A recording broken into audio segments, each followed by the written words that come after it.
भगवान शिव ने बताया, घर में कुत्ता पालने से स्वर्ग मिलता है या नरक, घर का पतन होता है या उत्थान। दोस्तों, एक समय की बात है, भगवान शिव कैलाश पर्वत पर बैठे हुए थे। तभी माता पार्वती ने पूछा, हे स्वामी, मेरे मन में एक प्रश्न उठ रहा है, आप उसका उत्तर बताकर मेरे मन को संतुष्ट करने की कृपा करें। माता पार्वती की बात सुनकर भगवान शिव ने कहा, हे देवी पार्वती, आप अपना प्रश्न बताइए, मैं आपको आपके प्रश्न का उत्तर देकर संतुष्ट करने का पूरा प्रयास करूंगा। माता पार्वती ने कहा, हे स्वामी, मेरा प्रश्न यह है कि घर में कुत्ता पालने से स्वर्ग मिलता है या नरक, सुख मिलता है या दुख, गरीबी आती है या अमीरी आती है, उत्थान होता है या फिर पतन हो जाता है। माता पार्वती का प्रश्न सुनने के बाद भगवान शिव ने कहा, हे देवी पार्वती, आपका यह प्रश्न बहुत ही महत्वपूर्ण और ज्ञानवर्धक है। यह मानव जाति के कल्याण हेतु अत्यंत ही महत्वपूर्ण प्रश्न है। इसलिए मैं आपको इस प्रश्न का उत्तर एक छोटी सी कहानी के माध्यम से देता हूँ।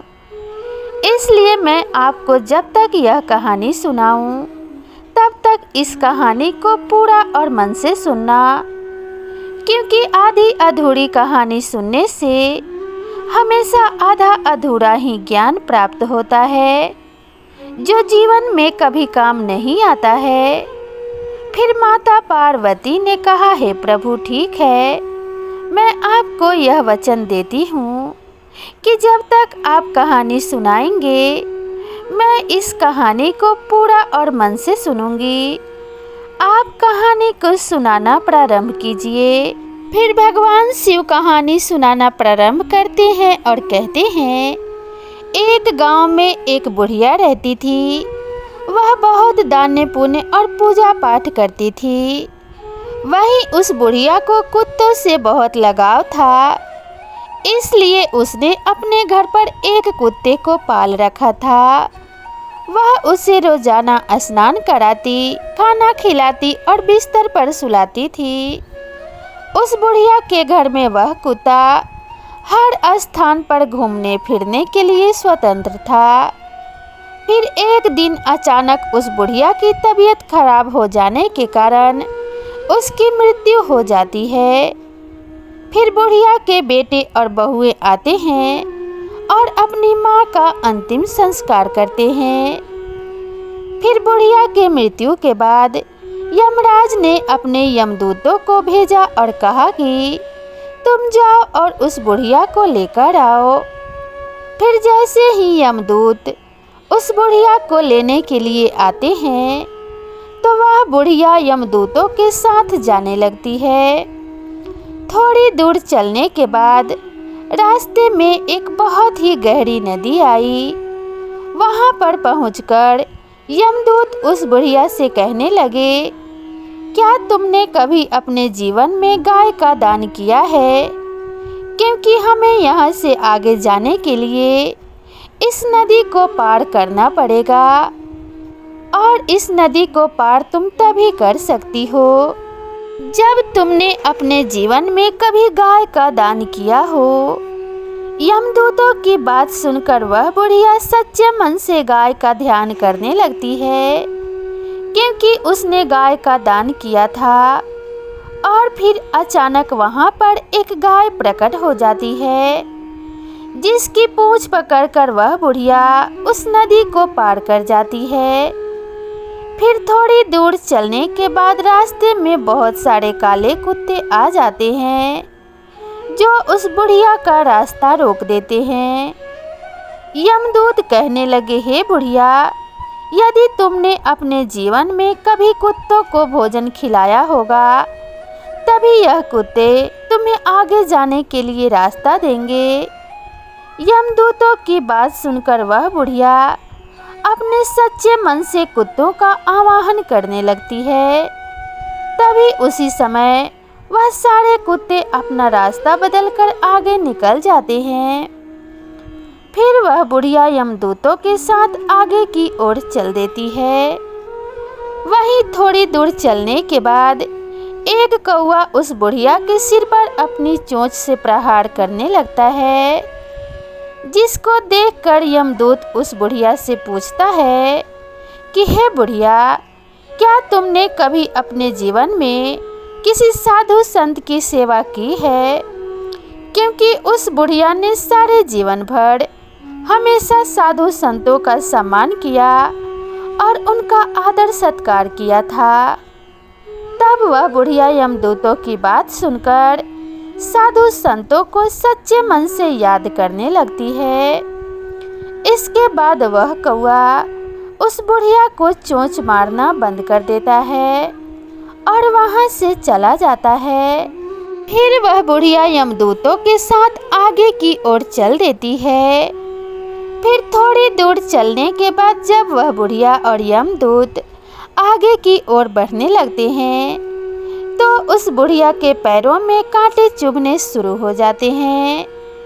इसके बाद यमदूत उस बुढ़िया से कहने लगते हैं कि हे बुढ़िया, क्या तुमने कभी अपने जीवन में किसी को जूते चप्पल का दान किया है?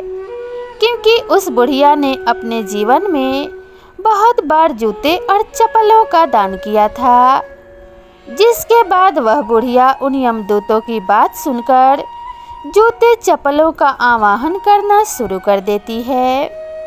देखते ही देखते उस बुढ़िया के पैरों में चप्पल आ जाती है और फिर वह बुढ़िया और यमदूत आगे की ओर चल देते हैं। भगवान शिव ने कहा, हे देवी पार्वती। फिर यमदूत उस बुढ़िया को यमराज के पास लेकर जाते हैं। फिर यमराज बुढ़िया को चित्रगुप्त के पास ले जाते हैं। तभी चित्रगुप्त यमराज से कहते हैं, यह कौन है और आप यहाँ किसको लेकर आए हैं? तब यमराज चित्रगुप्त से कहते हैं कि इस बुढ़िया ने अपने पूरे जीवन में बहुत दान पुण्य किए हैं, भगवान का भजन भी किया है, मगर इसने एक सबसे बड़ी गलती की है, जिसकी वजह से इसके दान पुण्य आदि का फल नहीं मिल सकता है और यह स्वर्ग में नहीं जा सकती है। तब वह बुढ़िया यमराज से कहती है कि मेरी पूजा पाठ और दान पुण्य में ऐसी क्या कमी रह गई जिसकी वजह से मुझे स्वर्ग में स्थान नहीं मिलेगा। यमराज कहने लगे, हे बुढ़िया, देखो तुम्हारी एक गलती की वजह से तुम्हारे पूर्वजों की आत्मा आज भी भटक रही है और तुम्हें भी यहीं भटकना होगा, क्योंकि तुमने अपने घर के अंदर कुत्ते को पाला है। इसके प्रभाव के वजह से तुम्हारे सारे दान पुण्य का फल नष्ट हो गया है, क्योंकि जिस घर में कुत्ता पाला जाता है उसके यहाँ पर देवता भोजन ग्रहण नहीं करते हैं। यदि कुत्ता घर में हो और किसी का देहांत हो जाए तो देवताओं तक को पहुँचने वाले वस्तुएं भी देवता स्वीकार नहीं करते हैं। वहीं कुत्ते के छू जाने पर ब्राह्मणों के यज्ञ पवित्र भी खंडित हो जाते हैं। अर्थात धर्म के अनुसार कुत्ता पालने वाले के यहाँ पर तो ब्राह्मण भी नहीं जाते हैं। वहीं कुत्ता यदि किसी को सूंघ लेता है तो सूंघने मात्र से ही इंसान अपवित्र हो जाता है। वहीं कुत्ते की दृष्टि जिस भोजन पर पड़ जाती है तो वह भोजन भी खाने के योग्य नहीं रहता है। इन्हीं कर्मों से कुत्ते को कभी भी घर के अंदर नहीं पाला जाना चाहिए। अब मैं तुम्हें एक छोटा सा संवाद सुनाता हूँ। कुत्ते के साथ व्यवहार करने के कारण तो युधिष्ठिर को भी स्वर्ग के बाहर ही रोक दिया गया था।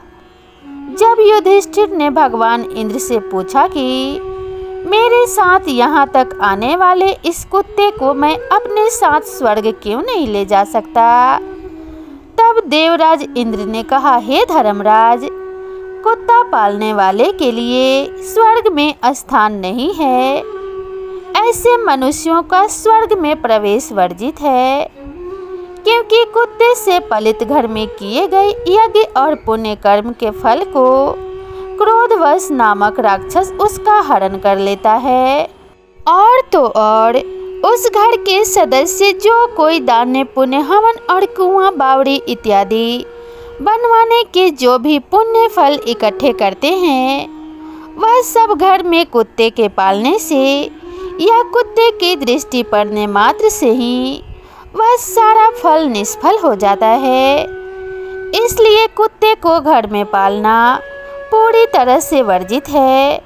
भगवान शिव ने कहा, हे देवी पार्वती, कुत्ते का संरक्षण होना चाहिए, उसे भोजन खिलाना चाहिए। घर की रोज एक रोटी पर कुत्ते का अधिकार होता है। वहीं कुत्ते को कभी भी प्रताड़ित नहीं करना चाहिए और दूर से ही इसकी सेवा करनी चाहिए। घर के अंदर नहीं बल्कि घर के बाहर कुत्ते की सेवा करनी चाहिए। घर के अंदर केवल अतिथि और गाय को रखना चाहिए और उनकी सेवा करनी चाहिए। घर के बाहर हमेशा कुत्ता, कौवा और चींटियां आदि को भोजन कराना चाहिए, जो कि अत्यंत फलदायी होता है। मृत्यु लोक पर अक्सर देखने को मिलता है कि गाय और बूढ़े माता पिता को लोग घर से बाहर निकाल देते हैं और कुत्तों को घर के अंदर पालते हैं। और जिस घर में ऐसा होता है उस घर का एक दिन निश्चित ही पतन हो जाता है। इसलिए यदि स्वर्ग में जाना है और सुख भोगना है और धनवान होना है, घर में सुख और समृद्धि लानी है, जीवन का पतन होने से बचाना है, तो गाय और बूढ़े माता पिता को घर के अंदर रखें और सेवा करें। कुत्ते को घर से बाहर रखें, क्योंकि कुत्ते को घर के बिस्तर पर या गलीचा आदि पर सुलाने से उस घर का पतन हो जाता है। कुत्ते को पालना गलत बात नहीं है, लेकिन घर के अंदर नहीं, घर के बाहर रखें। कुत्ते को नियत स्थान पर ही रखना चाहिए और खाना खिलाना चाहिए, क्योंकि कुत्ते को खाना खिलाने से घर में सकारात्मक ऊर्जा का वास होता है और नकारात्मक शक्तियाँ आसपास भी नहीं फटकती हैं। वहीं कुत्ते को खाना खिलाने से यमदूतों का भय भी नहीं रहता है। कुत्ता भूत प्रेत और आत्माओं को सूंघ सकता है, उन्हें देख सकता है। जिस घर के लोग कुत्ते को खाना खिलाते हैं, ऐसे घरों में कभी भी बुरी आत्माएं प्रवेश नहीं करती हैं। वहीं कुत्ते को रोटी खिलाने से भगवान शनिदेव के आशीर्वाद के साथ साथ कुंडली में मौजूद राहु केतु के दोष भी समाप्त हो जाते हैं। कुत्ते को खाना खिलाने से घर में जल्द ही बच्चे का जन्म होता है। आकस्मिक दुर्घटनाओं का डर भी खत्म हो जाता है, क्योंकि कुत्ते को पहले से ही दुर्घटना का आभास हो जाता है। इसलिए यदि कुत्ते को कभी भी पालना हो तो घर के अंदर नहीं बल्कि घर के बाहर किसी नियत स्थान पर ही पालना चाहिए, क्योंकि कुत्ते को घर के बाहर पालने से और खाना खिलाने से हमेशा घर की उन्नति होती है। फिर यमराज की बात सुनकर वह बुढ़िया आश्चर्यचकित हो जाती है और यमराज से कहने लगती है, हे यमराज, आप मुझे केवल 7 दिन का समय दे दीजिए और मुझे वापस धरती लोक पर भेज दीजिए। इसके बाद मैं इन 7 दिनों के अंदर कुत्ते को घर के बाहर नियत स्थान पर रखूंगी और पुनः पूजा पाठ करूंगी, दान पुण्य करूंगी, भगवान का सुमिरन करूंगी। भगवान विष्णु ने कहा, हे देवी पार्वती। उस बुढ़िया की बात सुनकर यमराज उस बुढ़िया को वापस पृथ्वी लोक पर भेज देते हैं। जब वह बुढ़िया धरती लोक पर वापस आती है और जब गांव के लोग उस बुढ़िया को देखते हैं तो वह सब भयभीत हो जाते हैं और उसके डर की वजह से लोग चारों तरफ भागने लगते हैं और कहने लगते हैं कि यह बुढ़िया तो भूतनी बन गई है, भागो यहाँ से। फिर जब वह बुढ़िया अपने बेटों और बहुओं के पास जाती है तो वह भी उससे डरकर अपने दरवाजे और खिड़कियां बंद कर लेते हैं। इसके बाद वह बुढ़िया अपने बेटों और बहुओं को बताती है कि मुझे यमराज ने केवल 7 दिन का समय दिया है, क्योंकि मेरी पूजा में कोई कमी रह गई थी जिसको मैं पूरा करने के लिए वापस आई हूँ। मुझसे डरने की ज़रूरत नहीं है। अब तक मैं अपने घर के अंदर कुत्ता पालती थी। यह बात मुझे पता नहीं थी कि घर के अंदर कुत्ता पालने से कभी भी स्वर्ग में स्थान नहीं मिलता है और जो भी पूजा पाठ दान पुण्य का फल होता है वह भी निष्फल हो जाता है। इसलिए मैं घर के अंदर से इस कुत्ते को निकालकर बाहर करने आई हूँ। अब मैं इस कुत्ते को घर के बाहर एक नियत स्थान पर रखूँगी और इसको खाना खिलाऊँगी और दान पुण्य करूँगी, भगवान की पूजा पाठ करूँगी, हवन यज्ञ इत्यादि करूँगी, तभी मुझे मेरे किए गए दान पुण्य का फल प्राप्त होगा और मुझे स्वर्ग में स्थान मिलेगा। फिर उस बुढ़िया की बात सुनकर उसके बेटे और बहुएं उसकी बात मान लेते हैं और घर में रहने की अनुमति दे देते हैं। साथ ही पूजा पाठ करने के लिए सारी पूजा की सामग्री भी लाकर दे देते हैं। फिर घर के अंदर आने के बाद वह बुढ़िया उस कुत्ते को घर से बाहर निकालती है और घर से बाहर एक नियत स्थान पर रखती है और उसको भोजन खिलाती है और उसकी सेवा करती है। फिर धीरे धीरे वह बुढ़िया भगवान का नाम सुमिरन करती है, भगवान का भजन और कीर्तन करती है, भगवान को भोग लगाती है, दान पुण्य करती है, हवन यज्ञ इत्यादि करके गाय को भोजन खिलाती है। जब गांव वालों को पता चलता है कि यह बुढ़िया 7 दिनों के बाद स्वर्ग में पहुंच जाएगी तो गांव के सभी लोग ऐसा नज़ारा देखने के लिए, उसकी पूजा पाठ को देखने के लिए उस बुढ़िया के पास आते हैं। फिर वह बुढ़िया अपनी पड़ोस की एक औरत से कहानी सुनने का आग्रह करती है। तब वह पड़ोसन भी उस बुढ़िया की कहानी सुनने के लिए तैयार हो जाती है। फिर वह बुढ़िया उस पड़ोसी औरत को पूरी कहानी सुना देती है। पूजा पाठ करने के 7 दिन बाद यमराज उस बुढ़िया से प्रसन्न होकर उसके स्वर्ग में आने के लिए अपना दिव्य विमान नीचे धरती लोक पर भेज देते हैं। उस दिव्य विमान को देखकर सभी लोग आश्चर्यचकित हो जाते हैं।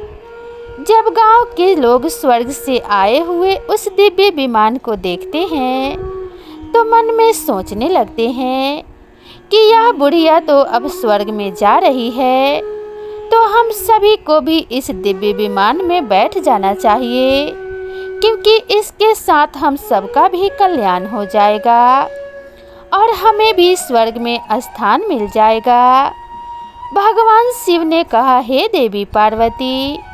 फिर जब गांव के लोग स्वर्ग से आए हुए उस दिव्य विमान में बैठने का प्रयास करते हैं तो वह बुढ़िया सभी लोगों से यह कहती है कि तुम लोगों ने धर्मराज की कहानी नहीं सुनी है, जिसके कारण तुम मेरे साथ नहीं जा सकते हो। तुमने दान पुण्य नहीं किया है, तुमने अपने बूढ़े माता पिता की सेवा नहीं की है, तुमने भूखों को भोजन नहीं कराया है, तुमने यज्ञ हवन आदि पुण्य कार्य नहीं करवाए हैं। इसी कारण से तुम लोग मेरे साथ स्वर्गलोक में नहीं जा सकते हो। मेरे साथ केवल मेरी पड़ोसन ही जा सकती है, क्योंकि इसने 7 दिन तक मेरे साथ बैठकर भगवान की कथा सुनी है, भगवान की पूजा पाठ की है, दान पुण्य किया है और ईश्वर का सच्चे मन से ध्यान लगाया है। उस बुढ़िया की बात सुनकर गांव के लोग भी कहने लगे कि हमारा आपसे निवेदन है कि हमें भी ईश्वर की महिमा सुनाओ, जिससे हमारा भी कल्याण हो सके। गांव वालों की बात सुनकर वह बुढ़िया सभी को भगवान की महिमा सुनाने लगती है। इसके बाद जितने भी गांव वालों ने भगवान की महिमा को सुना तो सभी लोग उस दिव्य विमान में बैठकर स्वर्ग लोक में पहुंच जाते हैं। फिर स्वर्ग लोक में सभी लोग को देखकर यमराज कहने लगते हैं कि मैंने तो सिर्फ इस बुढ़िया के लिए यह दिव्य विमान भेजा था, परंतु तुम सब लोग कैसे आ गए? तब वह बुढ़िया यमराज से कहती है कि हे धर्मराज, मैंने अपने पूरे जीवन में जितना भी पुण्य कमाया है उसका आधा पुण्य इन सभी को दे दीजिए, मगर इनको स्वर्ग में ही रहने दीजिए। फिर उस बुढ़िया की बात सुनकर यमराज सभी लोगों को स्वर्ग लोक में रहने का स्थान दे देते हैं। इसलिए कुत्ते को घर के अंदर नहीं पालना चाहिए। यदि कुत्ता पालना है तो घर के बाहर ही पालना चाहिए। कुत्ते को घर के अंदर पालने से स्वर्ग की प्राप्ति नहीं होती है, वहीं पूर्वजों की आत्मा को भी मोक्ष प्राप्ति के लिए भटकना पड़ता है और ऐसा घर कभी भी उन्नति नहीं करता है। ऐसे घर से लक्ष्मी कोसों दूर चली जाती हैं और ऐसे घर का हमेशा पतन होता है। वहीं घर के बाहर कुत्ते को खाना खिलाने से घर में सकारात्मक ऊर्जा का वास होता है, जिसकी वजह से लक्ष्मी की कृपा ऐसे घर पर बनी रहती है और ऐसे घर का हमेशा उत्थान होता है और घर में सुख समृद्धि बनी रहती है। कुत्ते को भोजन कराने से घर के किसी भी सदस्य पर आई हुई विपदा भी टल जाती है। तब भगवान शिव ने कहा, हे देवी पार्वती, इसलिए कुत्ते को खाना खिलाना चाहिए, परंतु कुत्ते को घर के अंदर नहीं बल्कि घर के बाहर ही खाना खिलाना चाहिए। तो दोस्तों, आप सभी को अगर यह वीडियो पसंद आई हो तो वीडियो को एक लाइक ज़रूर करें और अगर आप हमारे चैनल पर नए हैं तो मेरे चैनल को सब्सक्राइब करना ना भूलें। तो दोस्तों, मिलते हैं इसी तरह की नई और ज्ञानवर्धक कहानी के साथ। तब तक के लिए नमस्कार।